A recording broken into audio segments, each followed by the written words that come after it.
what is truth? That was the question that the Roman put to Jesus Christ. He got no answer. He didn't stay for an answer, says Lord Bacon.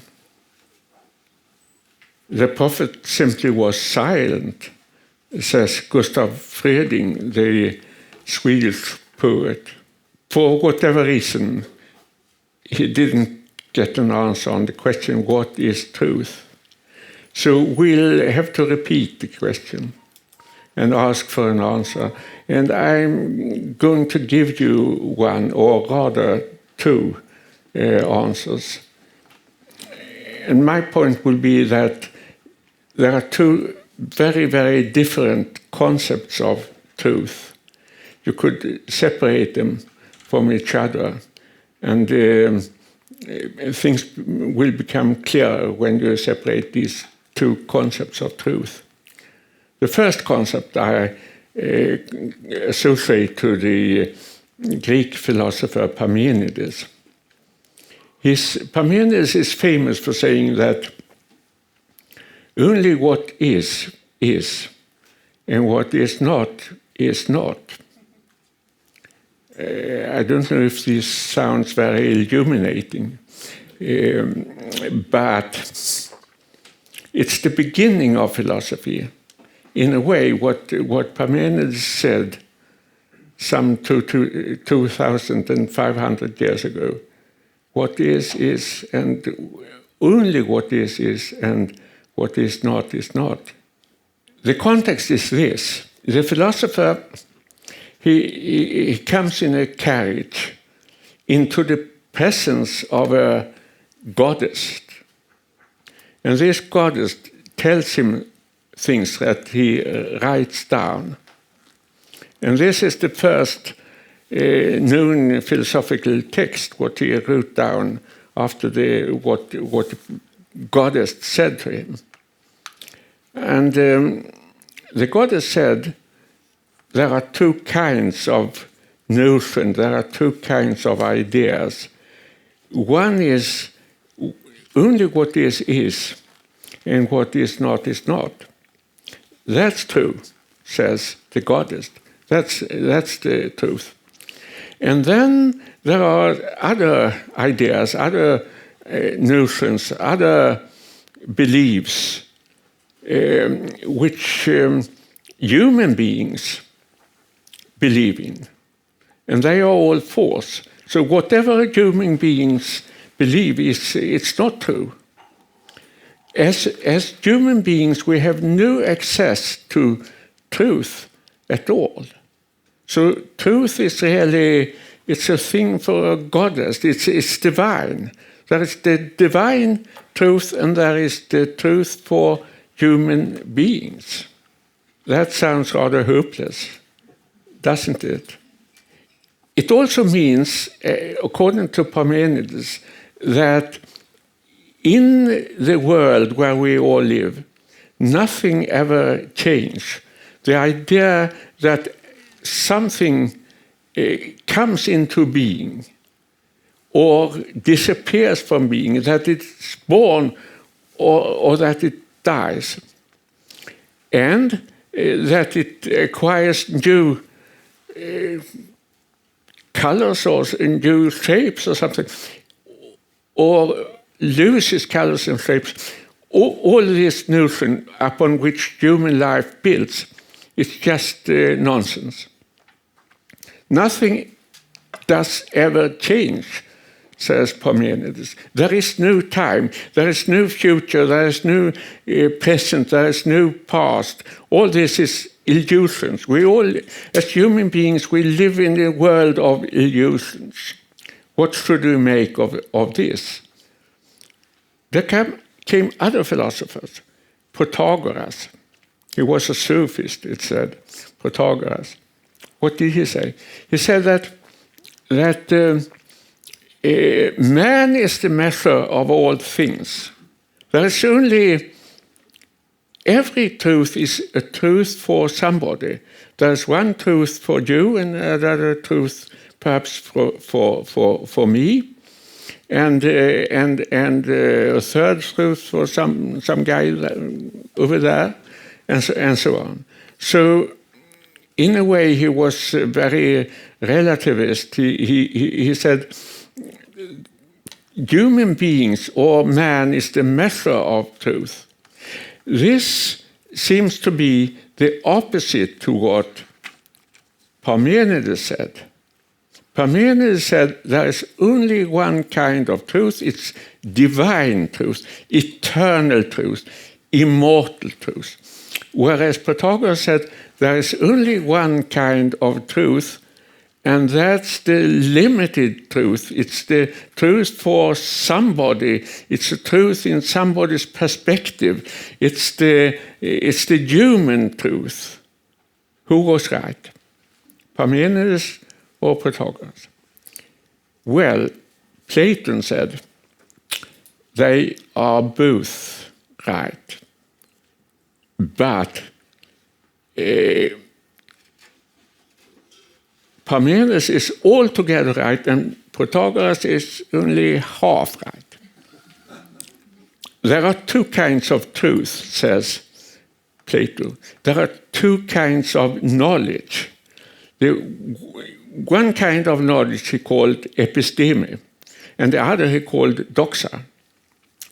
And episteme is the knowledge of eternal truth, the truth of the eternal ideas.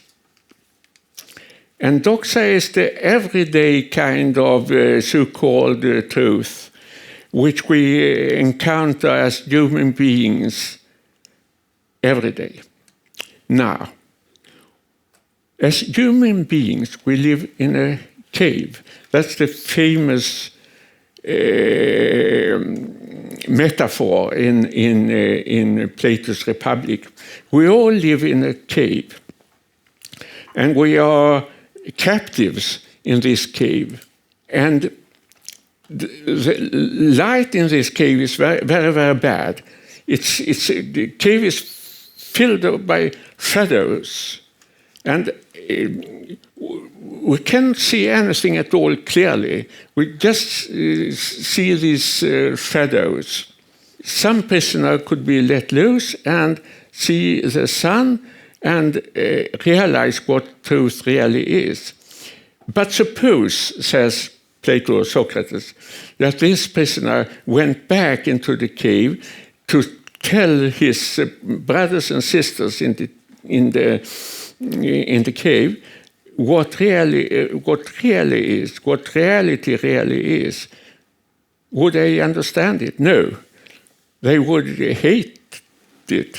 They would hate this kind of absolute knowledge. So to those of us who are still prisoners in the cave, and we all are, we are not open to the absolute truth. We cannot understand it. And because of this, there are two kinds of knowledge, two kinds of truth. The eternal truth, which is only for gods and goddesses, and the limited truth, which are for human beings. And to us who are human beings, the only kind of truth we can reach, we can have, the only kind of knowledge we can have is this human truth, which is, you see things from a perspective. Human beings always see things in a perspective. For one reason, that we live in the present. At least we believe that we live in the present. The future, we knew very little of the future. We knew something of the past, but our perspective is always totally determined by the present. And we never let loose. We can never be emancipated from this fact. So if we are wise, we should realize that we can never know the absolute truth. What then can we aim at? Well, we can aim at, and that's my conclusion, that's my point. We can aim at impartiality. All truth is partial, but we can aim at impartiality. And in what way? Well, through trying to familiarize ourselves with different perspectives. We should objective truth we cannot reach, but impartial truth we can, to some extent, reach. And Protagoras told us how to do. He said, in every case, there is an argument for and an argument against. So he trained his pupils to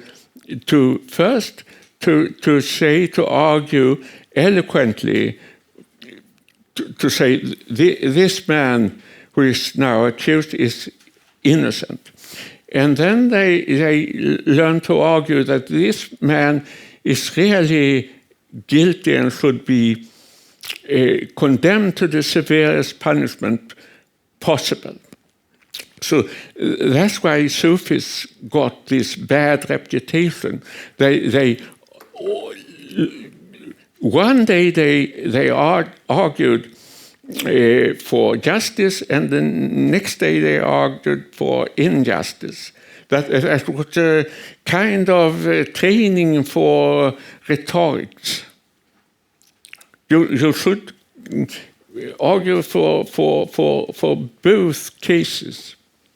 And that's my point, that this method of argument is the best way to reach impartiality. You should, in the academic education, you should train the pupils to be able, just like in Plato's academy, to be able to argue for and to argue against. And in fact, our whole idea of justice and of impartiality depends on this ability to argue both ways. Think of criminal justice or civil justice. You have a prosecutor, and you have somebody for the defense. And the prosecutor says one thing, and the lawyer for the defense says the opposite thing. And what does this result in? This argument for and against, it's supposed, at least, to result in justice. That's the way of justice. That's how we conceive justice. In science, in a way, it's the same thing. If you write a thesis to become a doctor, you have to defend it. And somebody else is hired to smash it. You have the respondent who defends his thesis, and you have somebody who argues against it. And what's the result? It's supposed to be truth. It's supposed to be the right thing to believe. So what I've tried to do in my few minutes is to say that this age-old technique of arguing for and arguing against is fundamental to the search for truth. And it should be used. It's not used anymore, but it should be. Whatever is said in the newspapers and in the media would have been much, much better and much, much more intelligent if those who write in the newspapers and argue in the media, if they had just had a good training in arguing for and arguing against, to see more than one perspective. Mm. But doesn't impartiality need an absolute truth as a benchmark? Because otherwise, you and I can be lying from two sides and say, well, now we reached a common agreement, and the result is a blatant lie. Yes. Yes. But this benchmark, this absolute truth, it can only be an ideal. It could be striving for truth. You could try to reach truth. You never do. You never do. But it's very good, absolutely necessary to believe that you are trying to reach this goal, that you can't reach it. But you have to think that. Yeah. Do you think that this idea of the absolute truth is still around? Yes. How do you see this in this world of lies and half-truths and social truths and post-truths? Too little.